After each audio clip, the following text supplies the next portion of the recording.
이 주일 오전 예배, 저녁 예배, 수요 예배, 금요 예배를 공예배라고 합니다. 기본 중에 기본. 근데 기본이 무너진 한국교회. 그죠? 무슨 집사님이, 무슨 권사님이 저녁 예배를 안 나오는지 참 안타까운 일입니다. 잘 들으세요. 예배에 생명을 거십시오. 하나님 앞에 최고의 것을 드리는 여러분들이 되셔야 합니다. 믿음으로 따라서 하나님, 오늘 밤에도 큰 은혜 주실 줄 믿습니다. 옆 사람 축복해 주세요. 성령의 능력으로 무장하십시오. 아멘. 그 유대인 랍비 중에 가장 유명한 랍비를 꼽으라면은 힐렐, 아키바 이런 사람들을 꼽을 거예요. 그중에 이제 아키바에 대한 일화가 굉장히 유명합니다. 이분이 개 한 마리하고 나귀 한 마리하고 그다음에 여러 가지 공부할 수 있는 책들하고 이걸 들고서 이제 여행을 다니고 있었어요. 근데 여행을 가다가 한 곳에 자리를 잡고 텐트를 치고 이제 불을 켜가지고 책을 좀 읽으려고 하는데 바람이 불면서 불을 확 꺼버렸어요. 잠시 후에 여우 한 마리가 개를 물어가 버렸어요. 거기다가요 사자가 나귀까지 물어가 버렸어요. 그 인간적으로 진짜 재수 온 붙은 날이 되는 거예요. 어떻게 한 가지라도 멀쩡해야지 세 가지가 그냥 다 엉망이 돼버린 거예요. 그래 자자 하고 잠을 잤어요. 다음날 아침에 밝은 이 빛 속에서 보니까 바로 근처에 마을이 있는데 마을이 난리가 난 거예요. 도둑대가 약탈을 해간 거예요. 죽인 거예요. 불이 켜져 있었더라면은 개가 짖었었더라면은 나귀가 울었었더라면은 아키바 역시 함께 죽었을 처지였는데 불이 꺼진 덕분에 개가 잡혀간 덕분에 나귀가 물려간 덕분에 목숨을 부지했거든요. 이분이 그때 이런 말을 했다고 합니다. 최악의 상태에서도 인간은 희망을 잃어서는 안 된다. 나쁜 일이 좋은 일에 연결되는 경우도 있을 수 있다. 나쁜 일이 좋은 일에 연결되는 경우도 있을 수 있다. 다윗이 시글락성에 망명을 하잖아요. 겨우 재산도 불리고 부하도 좀 늘고 먹고 살만해졌잖아요. 근데 아기스 왕이 전쟁을 한다고 따라오라는 거예요. 그래서 다윗이 따라가겠습니다 하고 따라 나선 거예요. 근데 아기스에게 방백 5명 있는데 이 5명의 방백들이 다윗을 보면서 불안해하는 거예요. 왕이요, 우리와 이스라엘이 전쟁이 붙었을 때 이 다윗이 우리들의 목을 가지고 그 주인 사울하고 화해를 하면 어쩌려고 그럽니까? 아기스 왕이 다윗을 믿거든요. 다윗 여기 와가지고 한 번도 의심갈 만한 짓 한 적이 없다. 그랬더니 이 5 방백이 세게 나오는 거예요. 왕이요, 다윗을 계속 데리고 나가신다고 하면은 우리가 안 싸우겠습니다. 외부에서 굴러 들어온 다윗보다는 자기 밑에 원래 쓰던 5 방백이 더 중요하잖아요. 그러니까 이 5 방백의 말에 귀를 기울일 수밖에 없는 거예요. 그래서 다윗 보고 너 그냥 돌아가. 완전히 무시당한 거예요. 이게 장난치는 것도 아니고, 아니 싸우러 가자고 할 때는 언제고 부하들이 뭐라면서 네 도로 돌아가. 무시당한 거잖아요. 돌아봤더니 시글락성은 불탔고 재산은 노략질 당했고 처자식은 끌려갔고 부하들은 슬픔을 견디지 못한 채 돌 들고 다윗을 쳐 죽인다고 그러고. 근데 여러분, 이 최악의 상황, 이것이 사실은 다윗 인생의 전환점이 됩니다. 아말렉족을 쫓아가잖아요. 치잖아요. 아말렉족이 훔쳐갔던 이 금은 보화, 시글렉서만 훔쳐간 게 아니라 각 지역에서 훔쳤던 보물들이 많아요. 근데 문제는 이 많은 보물들을 쌓아놓을 성이 없어요. 성이 불탔으니까. 한없이 유다 장로들에게 선물로 이렇게 다 보내줘요. 그리고 그 블레셋과 이스라엘과의 전쟁 속에서 사울이 죽어요. 그리고 헤브론 지역에는 유대 장로들, 다윗에게 선물 받았던 유대 장로들을 중심으로 다윗을 초빙해서 유대 지역의 왕으로 삼습니다. 거기서 7년간 통치를 하고 후에 사울 집안이 몰락한 다음에 전 이스라엘의 왕으로 33년간, 그래서 총 40년간을 통치를 하게 돼요. 잘 보세요. 아기스를 따라갔는데 아기스 왕의 방백들이 다윗 돌려보내라고. 그래서 아기스 왕이 그 말을 듣고 돌려보낸 것 때문에 열받고 기분 나쁘고 나 장난감으로 하는 거야? 짜증이 날 수는 있지만 아기스 밑에 붙어서 이스라엘하고 싸웠더라면 이스라엘 백성들 입장에서 다윗을 왕으로 삼을 수는 없어요. 자기들에게 칼을 겨누고 창을 겨눴던 그 인간을 어떻게 왕으로 삼아요? 그러니까 이 방백들이 반대를 하고 방백들의 반대를 아기스가 귀담아 들은 것이 다윗 입장에서는 자존심 상하고 모멸감 느낄 만한 일이지만 결국 보면 그게 참 잘된 일인 거예요. 여러분 우리 인생 속에도요 이런 일들이 꽤 많아요. 생각보다 많습니다. 제가 다친 얘기를 종종 하잖아요. 중1 때 팔을 잃었잖아요. 아버지 때문에 마음고생을 했잖아요. 학교를 1년 꿇었잖아요. 친구가 없잖아요. 근데 지나고 나서 보니까 그게 참 유익이 있던 거죠. 너무 힘드니까, 너무 괴로우니까, 정말 죽고 싶으니까, 그러니까 하나님께 매달렸고, 친구 관계가 안 좋으니까, 잘 못 어울리니까, 같이 몰려다닐 수 없으니 혼자 틀어박혀서 심심하고, 심심하다 보니까 성경 읽고 책 읽었고, 그 시간이 지난 다음에 보니까 그게 유익이었단 말이죠. 그러니까 최악인데, 정말 손해인 것 같은데, 그게 손해가 아니고, 이 복으로 바뀌는 일은 얼마든지 가능한 거거든요. 저는 하나님의 말씀을요, 액면 그대로 믿어요. 우리가 알거니와 하나님을 사랑하는 자, 곧 그 뜻대로 부르심을 입은 자들에게는 모든 것이 합력하여 선을 이루느니라. 이 말씀을 믿고 살아가는 여러분들 되시기를 주님의 이름으로 축원합니다. 따라서 성경에서는요, 이 고난과 시련, 환난, 어려움에 대해서 절대로 부정적으로 말하고 있지를 않아요. 다만 이뿐 아니라 환난 중에도 즐거워하나니 이는 환난은 인내를, 인내는 연단을, 연단은 소망을 이루는 줄 알미니라. 이 로마서 5장의 말씀이죠. 야고보서 1장 2절 내 형제들아 너희가 여러 가지 시험을 만나거든 온전히 기쁘게 여겨라. 이는 너희 믿음의 시련이 인내를 만들어내는 줄 너희가 알미라. 인내를 온전히 이루라. 이는 너희로 온전하고 구비하여 조금도 부족함이 없게 하려 함이라. 하나님이 우리를 부족함이 없는 존재로 다듬어 가시는데 그냥은 안 다듬어줘요. 여러분 성품이 그냥 다듬어질 것 같아요? 절대로 안 돼요. 근데 극심한 고통 중에 자꾸 부딪히고 충돌하다 보면요, 이 가정 속에서 인내도 생기고요, 온전함도 생기고요, 다듬어져서 하나님 앞에 쓸만한 존재로 세워져 간다는 거 깨달으시기를 주님의 이름으로 축원합니다. 고린도서 1장에는 이렇게 말씀합니다. 찬송하리로다. 그는 우리 주 예수 그리스도의 하나님이시요 자비의 아버지시요 모든 위로의 하나님이시며 우리의 모든 환난 중에서 우리를 위로하사 우리로 하여금 하나님께 받는 위로로서 모든 환난 중에 있는 자들을 위로하게 하시는 이시로다. 무슨 말씀이냐면요, 환난을 당해요. 정말 우리가 감당할 수 없는, 손쓸 수 없는, 넘어갈 수 없는 환난을 당해요. 그 환난 속에서 하나님의 위로를 경험을 해요. 여러분 힘들지도 않은데 지금 멀쩡한데 쌩쌩한데 기분 좋은데 힘내. 이건 바보짓이죠. 위로라는 얘기는 지금 힘들다는 얘기예요. 너무너무 답답하고 고난과 환난이 심하다는 얘기예요. 그러니까 그런 환난 속에서 하나님의 위로를 경험해요. 이게 어떤 능력을 발휘하게 되냐면요, 또 다른 환난 속에 있는 사람을 위로할 수 있는 능력과 힘이 생기는 거예요. 유명한 상담 책 중에 치유받은 치유자, 상처 입은 치유자라는 책이 있어요. 이게 무슨 얘기냐면요, 상처를 받아서 아픔을 아는 사람이 아픔을 극복했을 때 또 다른 상처받은 사람을 치유해 줄 수 있는 능력이 생겨나는 거거든요. 그냥 그런 과정을 겪지 않고 평탄하게 그냥 안락하게 그냥 보장된 삶을 살았던 사람은요, 그렇게 고난과 환난 속에 아스마리하는 사람들의 심정을 이해할 만한 능력이 없어요. 다시요.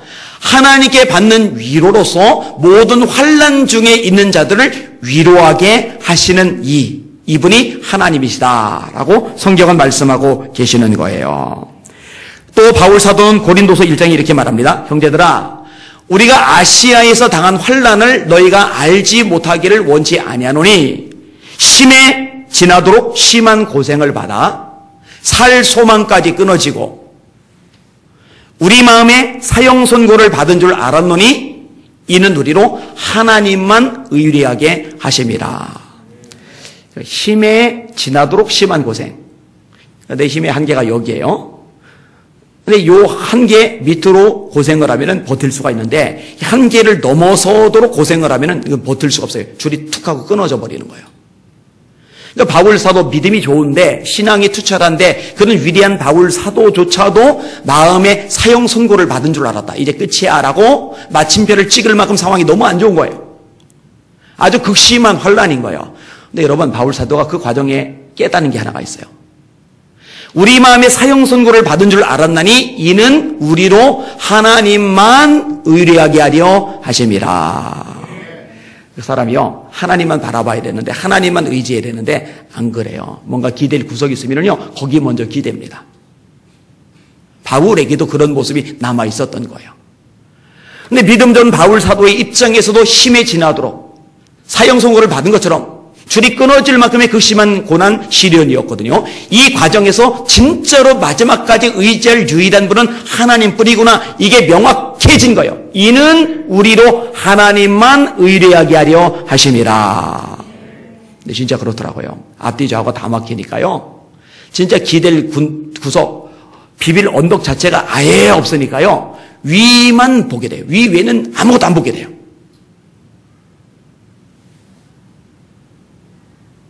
그게 유익이란 얘기죠. 그게 복이란 얘기죠. 그리고 하나님은요, 우리가 그렇게 하나님 앞에 온전히 집중하고 초점을 맞출 때 다시 일어나게 하시는 거예요. 승리하게 하시는 거예요. 그리고 뚫고 나가게 하시고 역사를 세상에 보여줄 수 있는 능력자로 서게 만들어 주시는 거예요. 그것을 경험하는 여러분들 되시기를 예수님의 이름으로 축원합니다. 오늘 설교의 제목을 특이하게 잡아서 따라합시다. 점프하는 순간을 기대하자. 다시 한번 점프하는 순간을 기대하자. 이렇게 제목을 잡은 이유가 있어요. 자, 뛰었어요. 뛰었는데 뛴 상태에서 다시 한번 더 뛰려면은 방법이 없죠. 물론 원피스 같은 애니메이션에 보면은 뛴 다음에 그 뛴 공중에서 또 이렇게 뛰어 올라요. 상디 그런 거 잘하잖아요. 그죠? 얼마나 뛰어납니까? 그죠? 그런데 상식적으로는 그거 안 됩니다. 그 다음에 떨어지는 와중에는 점프 못 해요. 그렇죠? 언제 점프하느냐? 가장 밑바닥까지 도달했을 때 그거를 밟고 다시 뛰어오를 수가 있는 거예요. 근데 가장 밑바닥까지 왔을 때 그때 깨지고 박살나고 더 이상 일어날 힘조차 없을 만큼 부상이 심각하면은 못 뛰어오르는데, 하나님이 밑바닥에 떨어지게 하시되 완전히 무너지지 않게 하셔서 다시 주시는 힘 가지고 딛고서 뛰어오를 수 있도록 해주신다는 의미거든요. 하나님만 바라보고 이 점프하게 하시는 그 능력과 기회를 경험하시는 복 있는 여러분들 되시기를 주님의 이름으로 축원합니다. 자, 오늘 본문 좀 살펴볼 필요가 있는데, 오늘 본문 보기 전에 일반적인 얘기 조금만 더 다룰게요. 여러분 성경을 읽다 보면요, 인간적으로 볼 때 하나님이 무리수를 쓰시는 경우를 보게 돼요. 하나님은 하나님의 뜻을 세상에 펼쳐나가기 위해서 이스라엘이라는 나라를 선정하십니다. 여러분, 이스라엘이라는 나라는요, 역사상 없어지면 안 돼요. 이스라엘이 완전히 멸망을 당했었던 시점이 90년입니다. 베스파시안 황제의 아들인 디도 장군, 이 디도 장군이 티도스 황제로 나중에 부임을 하게 됩니다만, 이 디도 장군이 이스라엘을 완전히 박살을 내버렸어요. 그 마지막 유명한 전투가 마사다 전투입니다. 하도 오래전에 제가 대학원 다닐 때 졸업여행으로 갔었기 때문에 지금 이제 가물가물해요. 사실은 여러 번 좀 가봐야 되는데, 가서 계속 공부를 해야 되는데, 근데 가물가물한데 하여튼 꽤 높은 지역, 거기서 이제 진을 치고 마지막까지 버티던 유명한 전쟁터가 있어요. 하여튼 그때 이제 완전히 나라가 이제 망하고 떠도는 백성들이래요. 이 떠돈 기간이 자그마치 2000년입니다. 2000년. 우리나라가 일제 압제하에서 36년을 보냈죠. 이런 100년이나 200년 정도 타국의 압제를 당하고 나서 멀쩡하게 나라를 다시 회복하는 경우는 극히 드뭅니다. 하물며 1000년이 지나도록 나라가 없었는데 1000년 만에 나라를 다시 회복한다? 이거는 불가능하다고 보시면 됩니다. 역사책 뒤지고 또 뒤져보세요. 없어요, 그런 나라. 제가 많이 뒤져봐서 알아요. 없어요. 하물며 2000년 동안 나라 없이 떠돌았는데 뭔 수로 나라를 회복을 합니까? 근데 여러분, 이 이스라엘 나라의 회복은 예수님의 재림하고도 아주 직결되거든요. 역사상 사라져버리면요, 주님의 재림을 준비하는 그 과정 속에 일어나는 징조들 중에 하나가 이스라엘의 회복인데, 이게 사라져버리게 되는 거예요. 그래서 1948년도 영국 영에 의해서 이스라엘이 다시 주권을 회복합니다. 기가 막힌 사건이죠.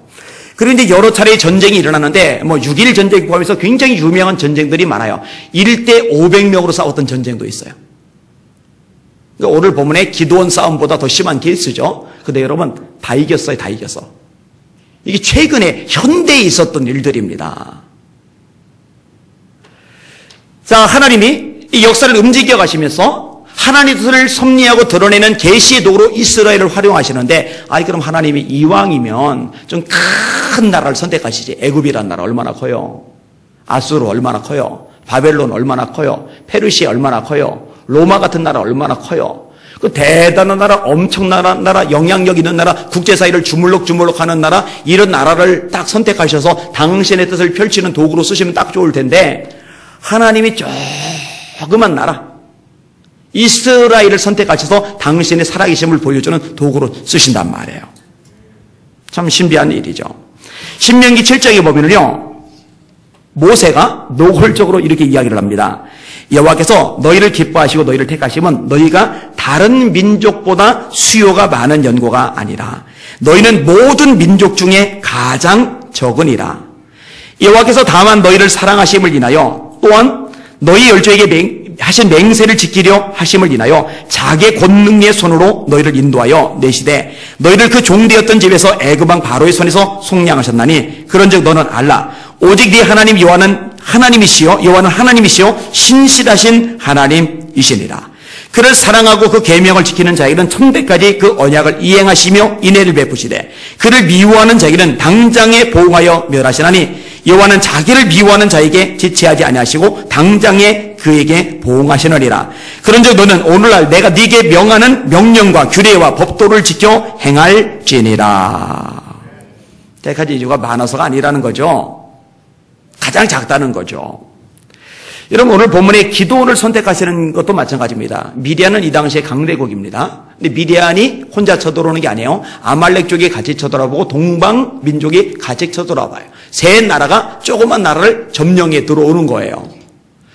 이럴 때 하나님이 이스라엘을 구원하는 사사를 선택을 하시는데 그때 당첨된 인물이 기드온이에요. 문제는 이 기드온이 그렇게 번듯한 인물이 아니라는 거예요. 첫 번째로 이 기도는 마음이 굉장히 소심해요. 자, 6장 11절을 한번 찾아보세요. 6장 11절 같이 읽겠습니다. 시작. 여호와의 사자가 아비에셀 사람 요아스에게 속한 오브라에 이르러 상소리 나무 아래 앉으리라. 마침 요아스의 아들 기드온이 미디안 사람에게 알리지 아니하려 하여 밀을 포도주 틀에서 타작하더니, 밀은 넓은 밀 타작 마당에서 타작하고 포도즙은 좁은 포도주 틀에서 즙을 짜냅니다. 근데 지금 기드온이 밀을 넓은 밀 타작 마당이 아닌 좁아 터진 포도주 틀에서 타작을 해요. 왜 그랬다고 되어 있어요? 뭐라고 되어 있어요? 미디안 사람에게 알리지 아니하려 하여. 미디안 사람에게 걸릴까봐. 걸리면 뺏기니까. 그러니까 이 기드온은요, 미디안 니들이 우리나라를 쳐들어와 한번 붙자, 덤벼라. 그런 용기를 가진 인물이 아니고 소심한 인물입니다. 소심해요. 성격이 소심해요. 자, 두 번째로 이 기도는요, 하나님을 향한 불신감도 가지고 있어요. 12절, 13절 같이 읽어볼게요. 시작. 여호와의 사자가 기드온에게 나타나 이르되 큰 용사여 여호와께서 너와 함께 계시도다. 기드온이 그에게 대답하되 나의 주여 여호와께서 우리와 함께 계시면 어찌하여 이 모든 일이 우리에게 미쳤나이까. 또 우리 열조가 일찍 우리에게 이를 여호와께서 우리를 애굽에서 나오게 하신 것이 아니니 한 그 모든 이적이 어디 있나이까. 이제 여호와께서 우리를 버리사 미디안의 손에 붙이셨나이다. 아멘. 자, 여호와의 사자라고 그럴 때 여호와의 사자는 천사하고 달라요. 삼손의 아버지인 마노에게 여호와의 사자가 나타나죠. 이삭을 아브라함이 잡으려고 그럴 때 그때 여호와의 사자가 나타나죠. 오늘 본문에도 여호와의 사자가 나타나죠. 이 여호와의 사자는 천사가 아니라 하나님이에요. 하나님. 그래서 주경학자들은 성육신 이전의 그리스도라고 해석을 많이 해요. 자, 예를 들어서 창세기 22장에 여호와의 사자가 아브라함에게 나타나서 아브라함아 하면서 죽이지 못하게 말린 다음에 내가 라고 말해요. 하나님이신 것처럼 내가. 네가 이제야 나를 경외하는 줄을 알았다. 뭐 이런 식으로. 그리고 이 만화 삼손의 아버지가 여호와의 사자를 봤는데 나중에 여호와의 사자라는 사실을 깨닫고 나서는요 탄식을 해요. 무슨 탄식을 하느냐? 난 죽었다고, 하나님을 봤다고 탄식을 해요. 그러니까 마노아의 아내가 지혜롭거든요. 하나님이 당신을 죽이시려고 했다면은 이렇게 행하지 않으셨을 거라고. 그러니까 단순히 천사가 아니라는 거죠. 하나님. 자, 하나님이 여러분에게 나타나셔서 너와 함께 있다 이렇게 말씀하시면은 얼마나 기쁘고 얼마나 감사하고 영광입니다 이렇게 고백할 만하잖아요. 기도원이 뭐라고 해놓냐? 하나님이 함께 하시면은 왜 이런 일이 겪습니까? 이게 기도원이 말이에요.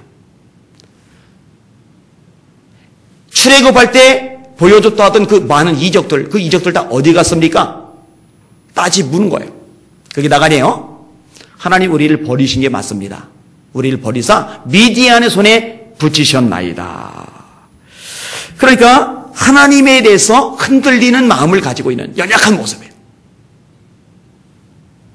자, 세 번째 연약함은 뭐냐? 자기 비하인데 열등감 자격지심이 아주 극에 달했는데 14절 15절을 읽을게요. 시작. 여호와께서 그를 돌아보아 가라사대 너는 이 내 힘을 의지하고 가서 이스라엘을 미디안의 손에서 구원하라. 내가 너를 보낸 것이 아니냐. 기드온이 그에게 대답하되 주여 내가 무엇으로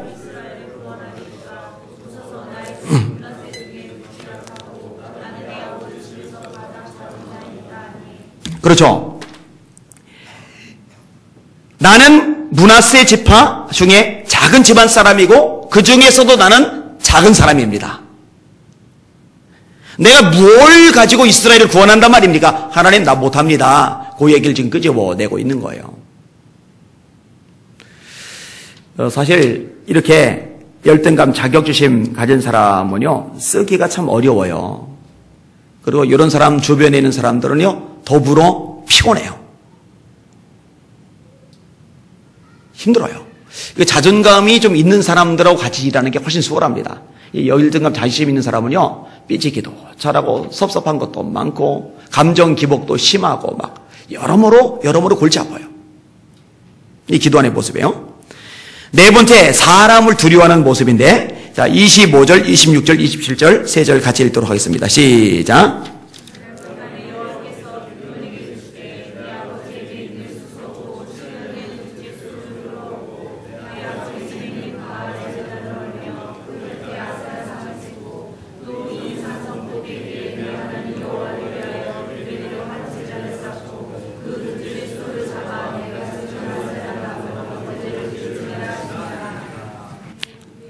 이 27절.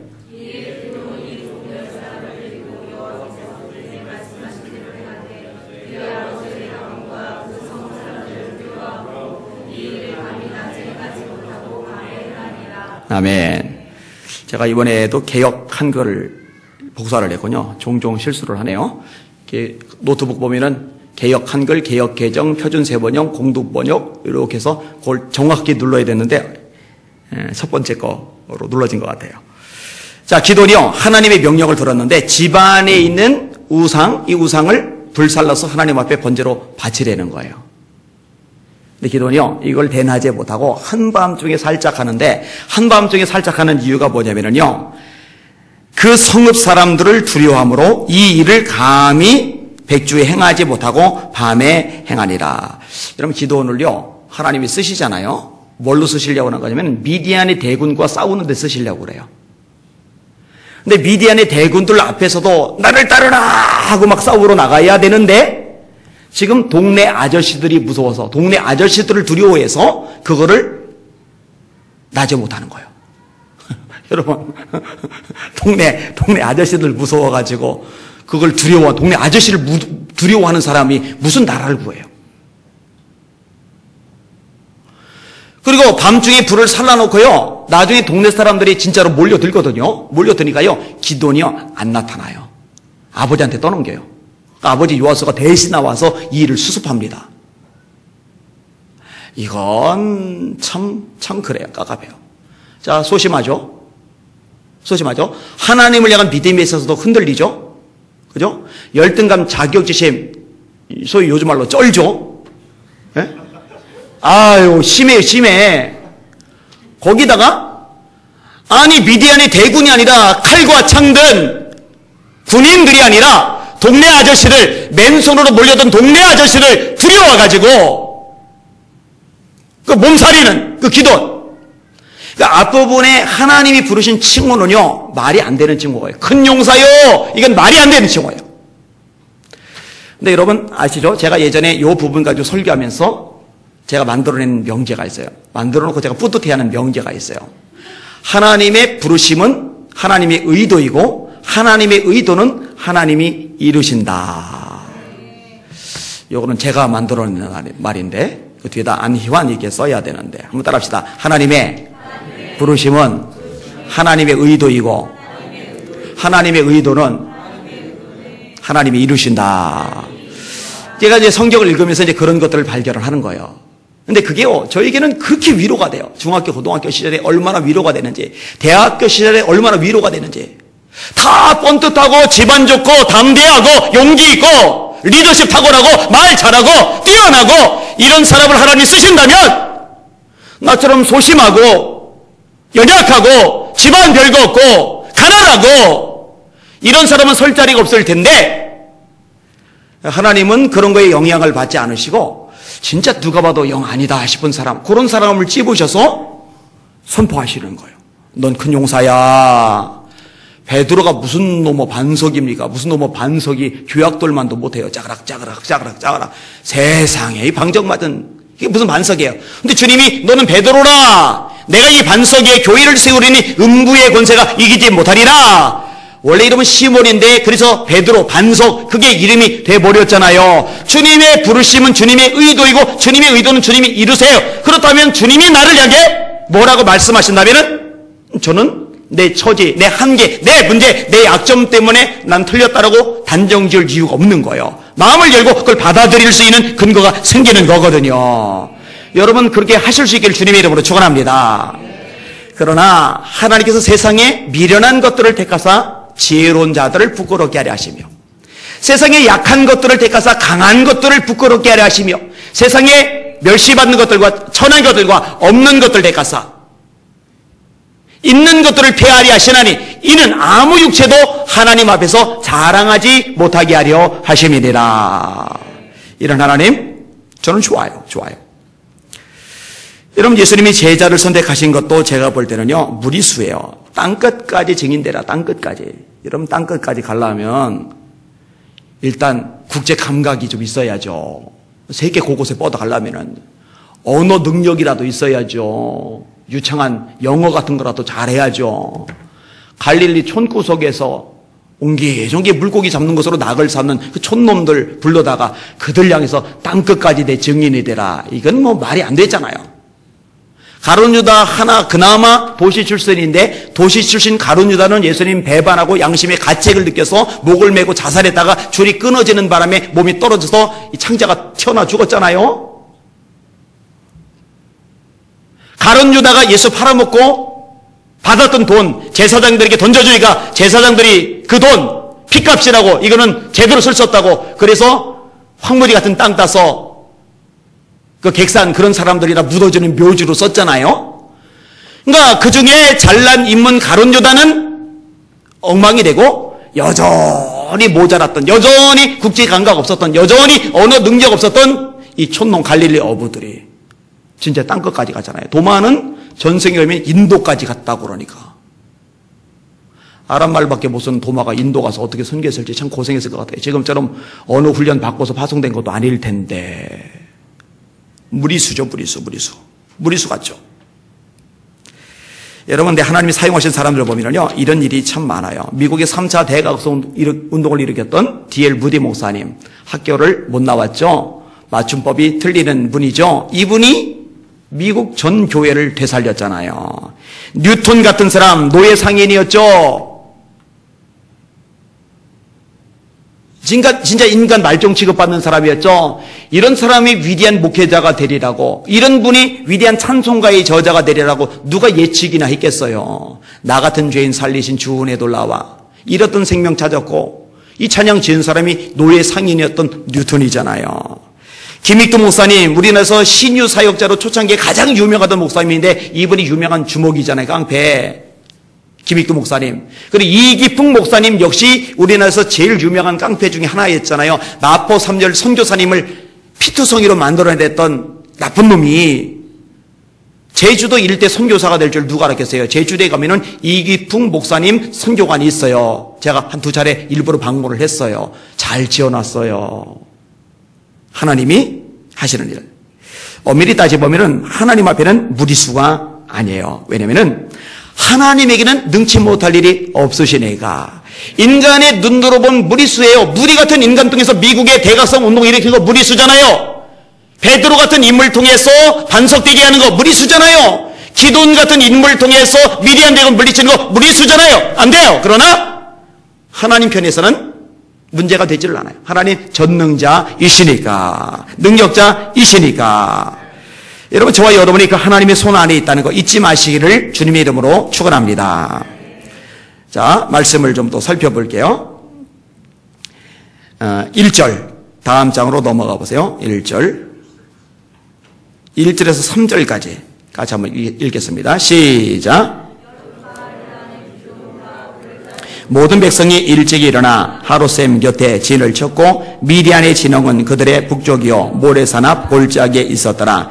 여호와께서 기드온에게 이르시되 너를 따르는 백성이 너무 많은즉 내가 그들의 손에 미디안 사람을 넘겨주지 아니하리니 이는 이스라엘이 나를 거슬러 스스로 자랑하기를 내 손이 나를 구원하였다 할까 함이니라. 이제 너는 백성의 귀에 외쳐 이르기를 누구든지 두려워 떠는 자는 길라산을 떠나 돌아가라 하라 하시니 이에 돌아간 백성이 22,000명이요 남은 자가 10,000명이었더라. 아멘. 이것도 개역개정을 제가 복사했나 보네요. 자, 미디안은 10만이 넘고 10만이 넘는 미디안 대군 플러스 아말렉족 플러스 동방족이 있는데 이스라엘 백성들은 기껏해야 32,000명이 모였어요. 너무 적은 수가 모였어요. 근데 하나님은 뭐라 말씀하시느냐? 너희들 백성 숫자가 너무 많다. 너무 많다. 하나님의 계산법과 인간의 계산법은 달라요. 너무너무 달라요. 자, 너무 많다고 하신 하나님이 무엇이라 말씀하느냐? 내가 미디안을 너희 손에 넘겨주지 않을 거야. 그럼 왜 넘겨주지 않겠다고 말씀하시느냐? 내가 32,000명인 너희들에게 10만이 넘는 미디안을 넘겨주면은 너희들 이렇게 말 거야. 내 손이 나를 구원하였다. 나를 거슬러 스스로 자랑하기를 내 손이 나를 구원하였다 할까 함이니라. 여러분 잘 들으세요. 하나님이 하셨습니다. 이렇게 고백하셔야 돼요. 내가 좀 역할을 했지 않아? 요걸 가리켜서 뭐라 그래요? 하나님이 그거 너 날 거슬리고 있어. 여러분 그 하나님 거슬리는 거예요. 여러분 하나님 거슬려서 좋을 거 손톱만큼도 없습니다. 하나님께는 절대로 거슬리지 않는 게 지혜입니다. 근데 내 손이 했어. 내가 있어. 요거 하나님 거슬리는 거예요. 하나님이 정말 싫어하시는 게 하나님의 영광을 가로채는 겁니다. 영광은 하나님 그분만이 받으셔야 됩니다. 예수님이 제자들 직접 가르치셨죠. 일을 마친 후에 말하기를 나는 무익한 종이라. 일을 마친 다음에 무익한 종, 쓸모없는 종이다. 나 이 정도면 쓸모 있지 않아? 훌륭하지 않아? 괜찮잖아? 참 역할 잘하지 않아? 그렇게 하지 말래요. 일을 마친 후에 나는 무익한 종이라. 이렇게 고백하래요. 앞으로 그렇게 고백하시길 바랍니다. 바울 사도도 마찬가지죠. 나의 나된 것은 내가 아니요. 내가 한 게 아니야. 나와 함께 하신 하나님의 은혜로다. 다 똑같아요. 다윗도 하나님 나는 누구며 내 집은 무엇이건데 나로 이에 이르게 하셨나이까. 내가 이르렀다가 아니에요. 내가 했다가 아니에요. 내가 이겼다가 아니에요. 하나님이 이르게 하셨다예요. 하나님이 하셨다. 하나님이 하셨다. 여러분 하나님께 영광 돌리는 것 잊지 마시길 바랍니다. 그리고 하나님이 때로 일을 하시는 방법 중에 우리는 지금도 모자라다고 생각을 하는데 하나님은 지금 너무 많아서 너무 많아서 여전히 너희들이 너희를 의지하고 있어. 나를 전적으로 의지하지 않아. 그래서 좀 더 줄이고 더 모자라게 만들어야 되겠어. 하나님 이렇게 말씀하실 수 있어요. 그러니까 내가 생각할 때 내가 지금도 모자란데, 내가 지금도 부족한 거 투성인데 좀 많았으면 좋겠는데, 풍성하고 넘어들고 넉넉했으면 좋겠는데 왜 가뜩이나 모자란데 더 모자라게 하시나? 하나님이 저와 여러분을 다듬어가는 과정일 수 있다는 거 깨달으셔야 돼요. 너희들 많다니까. 자, 완전히 밑바닥까지 내려가게 하시죠. 4절에서 8절까지 같이 읽을게요. 시작. 여호와께서 또 기드온에게 이르시되 백성이 아직도 많으니 그들을 인도하여 물가로 내려가라. 거기서 내가 너를 위하여 그들을 시험하리라. 내가 누구를 가리켜 네게 이르기를 이 사람이 너와 함께 가리라면 그는 너와 함께 갈 것이요, 내가 누구를 가리켜 네게 이르기를 이 사람은 너와 함께 가지 말 것이니라면 그는 가지 말 것이니라 하신지라. 이에 백성을 인도하여 물가로 내려가매 여호와께서 기드온에게 이르시되 누구든지 개가 핥는 것 같이 혀로 물을 핥는 자들을 너는 따로 세우고 또 누구든지 무릎을 꿇고 마시는 자들도 그와 같이 하라 하시더니 손으로 움켜 입에 대고 핥는 자의 수는 300명이요 그 외의 백성은 다 무릎을 꿇고 물을 마신지라. 여호와께서 기드온에게 이르시되 내가 이 물을 핥아 먹은 300명으로 너희를 구원하며 미디안을 네 손에 넘겨주리니 남은 백성은 각각 자기 처소로 돌아갈 것이니라 하시니 이에 백성이 양식과 나팔을 손에 든지라. 기드온이 이스라엘 모든 백성을 각각 그의 장막으로 돌려보내고 그 300명은 머물게 아니라 미디안 진영은 그 아래 골짜기 가운데 있었더라. 아멘. 자, 32,000도 모자란데 하나님의 말씀에 따라서 겁난 사람 돌아가라 했더니 22,000명이 돌아갔어요. 이제 10,000명밖에 안 남았어요. 더 모자라졌어요. 더 모자라졌는데 하나님은 같은 말씀을 되풀이하세요. 뭐라고 말씀하셔요? 백성이 아직도 많다. 아직도 많다. 아직도 많다. 여러분, 하나님의 계산법과 사람의 계산법이 다르다니까요.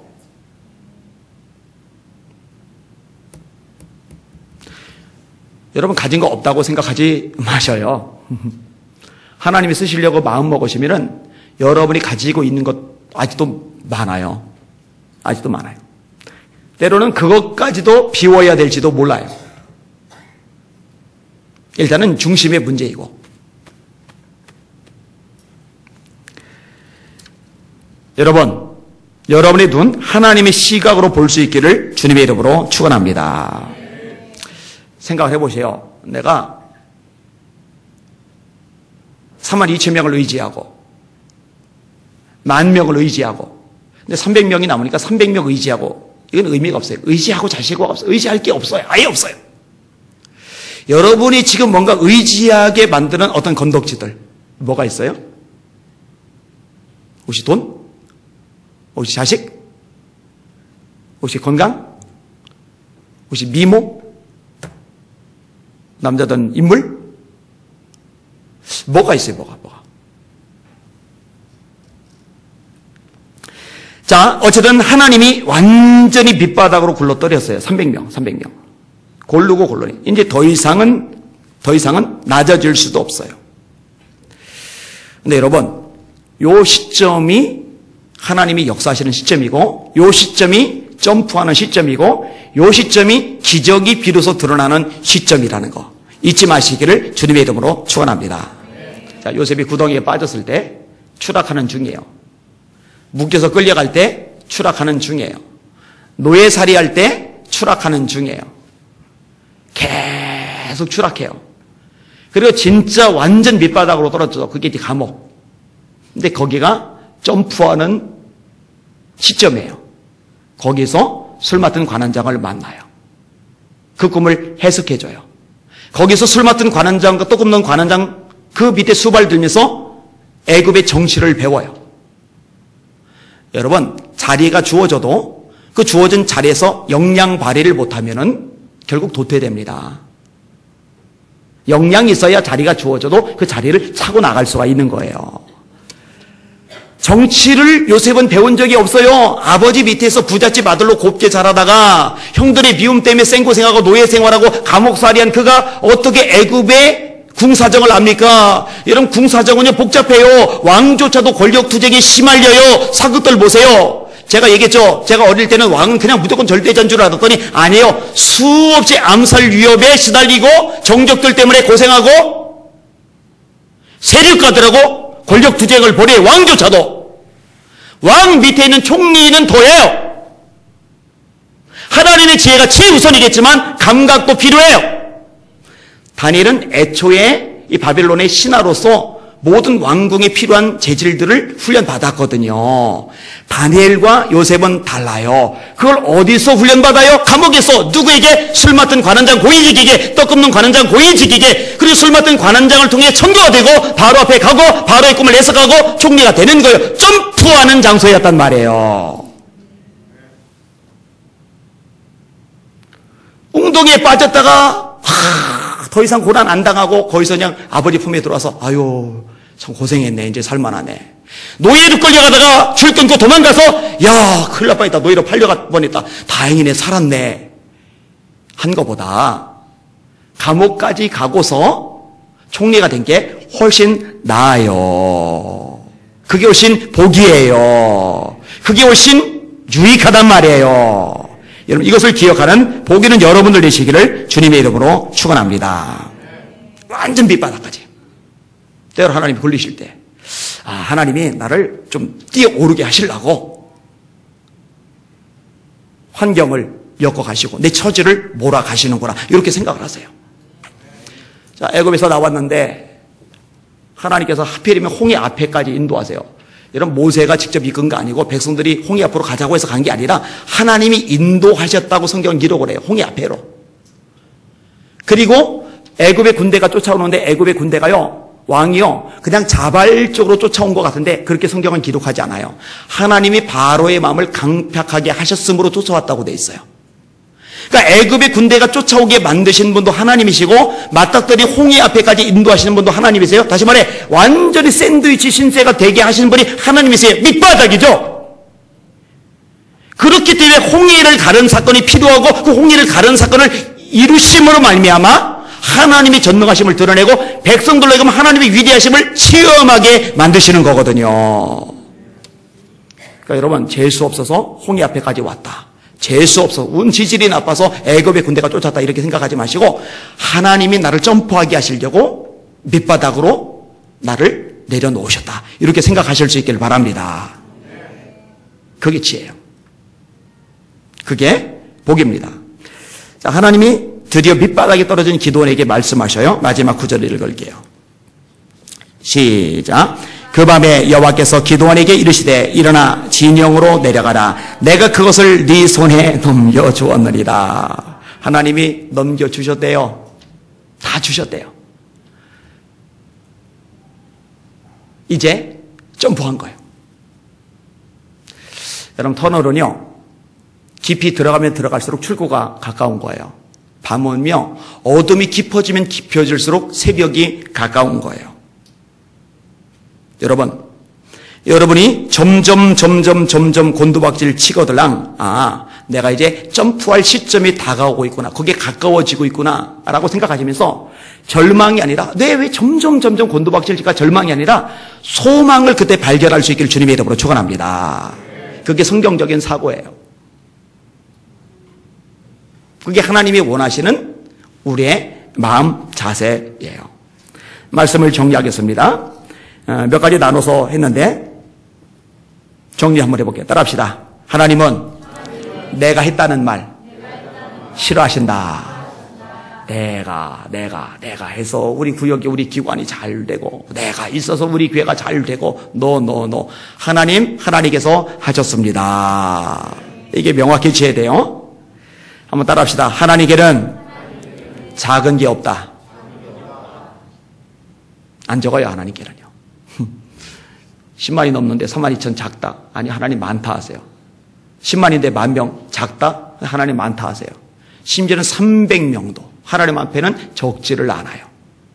여러분들이 가지고 있는 거 적다고 생각하지 마시고 그게 하나님 손에 올려지면은 많은 것보다 더 대단할 수 있다는 거 인정하실 수 있기를 바랍니다. 자, 마지막 따라합시다. 밑바닥은 끝장이 아니라 점프하는 지점이다. 할렐루야. 소망을 가지실 수 있기를 주님의 이름으로 축원합니다. 소망을 가지셔야 돼요. 아멘. 오늘 설교 제목 따라합시다. 점프하는 순간을 기대하라. 앞으로 절망하지 않고 우울해하지 않고 짜증내지 않고 하나님이 자꾸만 밑으로 내려갈까 이렇게 답답해하지 않고 기대하실 분들만 아멘. 네, 기대감이 있어야 돼요. 찬양 같이 할게요. 354장 찬송가 354장.